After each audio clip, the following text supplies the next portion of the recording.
పేరు కొడారి శ్రీనివాస్ యాదవ్. మాది కరీంనగర్ జిల్లా హుజరాబాద్ మండలం దమ్మకపేట విలేజ్. నేను MA history, MA political science, BEd చదువుకున్నాను. కాంట్రాక్ట్ లెక్చరర్గా, హిస్టరీ లెక్చరర్గా పనిచేశాను.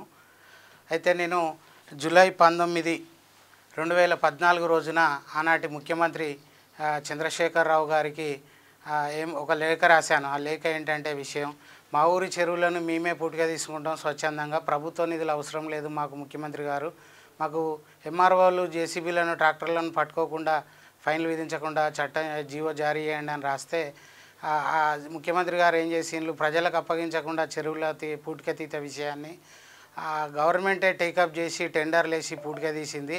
ఫలితంగా 25,000 కోట్ల రూపాయలు తెలంగాణ ప్రభుత్వ డబ్బులు ఖర్చు అయినాయి. అంటే చెరువులను ప్రజలే పూటిక తీసుకోవచ్చు స్వచ్ఛందంగా, కానీ ఇక్కడ గవర్నమెంట్ డబ్బులు ఖర్చు పెట్టి పూటిక తీయడం వల్ల తెలంగాణకు 25 కోట్ల రూపాయల డబ్బులు ఖర్చు అయిపోయినాయి. అంటే అప్పుల్లో కూరుకుపోయింది. ఇది ఒకటి. రెండవది, నేను చంద్రశేఖరరావు గారికి 22/10/2014 రోజున చంద్రశేఖరరావు గారికి ఒక లేఖ రాశాను. బాలికల మీద, మహిళల మీద అత్యాచారాలు జరుగుతున్నాయి తెలంగాణలో అని భావించి, వాటికి విరుగుడుగా, అత్యాచారాలకు విరుగుడుగా బాలికలకు గవర్నమెంట్ స్కూళ్ళలో కరాటే మాస్టర్లను కాంట్రాక్ట్ బేస్ మీద నియమించి బాలికలందరికీ 5వ తరగతి నుంచి 10వ తరగతి వరకు బాలికలకు బ్లాక్ బెల్ట్ సెకండ్ డాన్ వరకు కరాటే నేర్పించండి ముఖ్యమంత్రి గారు. నాన్చాకు తిప్పడం కూడా బాలికలకు నేర్పించండి.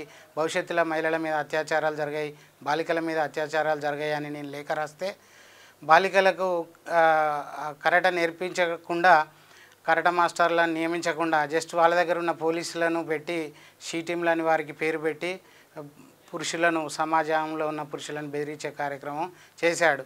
కానీ ప్రాక్టికల్గా కరాటే నేర్పిస్తే మాత్రమే అత్యాచారాలు ఆగిపోతాయి బాలికల మీద, మహిళల మీద. సో ఈ రెండు కార్యక్రమాలే లేఖలే కాకుండా మూడో లేఖ నేను రాశాను కేసీఆర్ గారికి. తెలంగాణలో ఫారెస్ట్ ఆఫీసర్లు స్వాధీనం చేసుకున్న టేకర్ర మరియు జిట్రేగి మొదలైన కల్పజాతులు భూమి మీద నిల్వ చేయడం వల్ల ఆఫీసర్లు స్వాధీనం చేసుకున్న టేకర్ర ఎండకు ఎండి వర్షానికి తడిసిపోయి చెదలుబట్టి చీకిపోతుంది. నాణ్యమైన టేకర్ర ప్రజలు కొనుక్కోవాలంటే మరి కలప గోదాములను నిర్మించండి నిల్వల కోసం. అది భారీ ఎత్తున ఫారెస్ట్ రేంజ్ ఆఫీసుల్లో గోదాములను నిర్మించండి అని లేఖ రాస్తే ముఖ్యమంత్రి గారు తెలంగాణలో వడ్ల, బియ్యంల నిల్వల కోసం 17 లక్షల మెట్రిక్ టన్నుల గోదాములను నిర్మించాడు.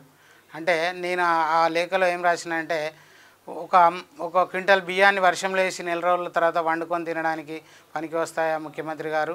అవి వండుకొని తినడానికి పనికిరావు అనే ఎగ్జాంపుల్ గోదాముల కోసం రాసిన లేఖలో ఎగ్జాంపుల్ రాయడం వల్ల ఆ ఎగ్జాంపుల్ని బేస్గా వేసుకొని తెలంగాణ గవర్నమెంటు 17 లక్షల మెట్రిక్ టన్నుల గోదాములను నిర్మించింది.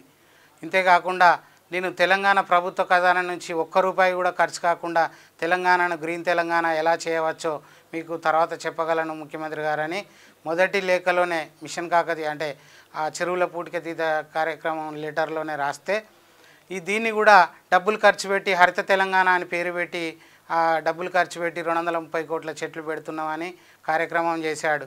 అంటే నేను 3 లేఖలు రాస్తే 4 పథకాలు పెట్టిండు కేసీఆర్, నాకు ఎలాంటి గుర్తింపు ఇవ్వలేదు. సో ఇప్పుడైనా కానీ ఈ కాంగ్రెస్ గవర్నమెంటు నా యొక్క మేధస్సును గుర్తించి నేను ఏం చేయాలనుకుంటున్నా అంటే, కాంగ్రెస్ ప్రభుత్వానికి భారతదేశంలో కాంగ్రెస్ పార్టీ అధికారంలోకి రావడం కోసం నా మేధస్సును ఉపయోగించి 18 అంశాలను నేను రాయడం జరిగింది పేపర్ మీద. ఆ అంశాలను కనుక కాంగ్రెస్ ప్రభుత్వం, ఇప్పుడున్న కాంగ్రెస్ ముఖ్యమంత్రి రేవంత్ రెడ్డి గారు తీసుకొని, వారు కనుక ముఖ్యమంత్రి గారు కనుక కాంగ్రెస్ మేనిఫెస్టోలో పెట్టి దీన్ని ఆధారంగా చేసుకొని ప్రభుత్వం ఏర్పాటు చేసుకోవచ్చు. ఏది ప్రజలు నమ్మే విషయాలను, ప్రజలకు ఉపయోగపడే విషయాలను మేనిఫెస్టోలో పెట్టడం జరిగింది. ఆ విషయాలు కనుక మనం మేనిఫెస్టోలో పెడితే ఈజీగా గెలుపు సాధించవచ్చు. అన్ని డబ్బులను పంచుతాము, డబ్బులను ఇస్తాం, ప్రజలకు ఓట్లు వేయండి అంటే లక్షల కోట్ల డబ్బులు మనకు ఎక్కడ రావు, ఎవరు అప్పులు ఇయ్యరు అంత డబ్బులు. గెలిచిన తర్వాత మనల్ని అకౌంట్లలో డబ్బులు వేయండి అని ప్రజలు మీడియా ముంగట వేధిస్తూ ఉంటారు. అందుకనే మనం డబ్బులతో ముడిపెట్టకుండా ప్రజల అవసరాలనే మేనిఫెస్టోలుగా పెట్టి నేను ప్రభుత్వాన్ని గెలిపించాలనుకుంటాను. కాంగ్రెస్ ప్రభుత్వం రావాలని అనుకుంటున్నా. ఎందుకంటే ప్రజలు సంతోషంగా ఉండడం కోసం ఆనాడు నెహ్రూ గారు బహుళార్థక సాధక ప్రాజెక్టులను నిర్మించి ఈనాటి పంటలకు బహుళంగా అంటే చాలా పంటలు పండడానికి కాంగ్రెస్ ప్రభుత్వమే ప్రధాన కారణం భారతదేశంలో.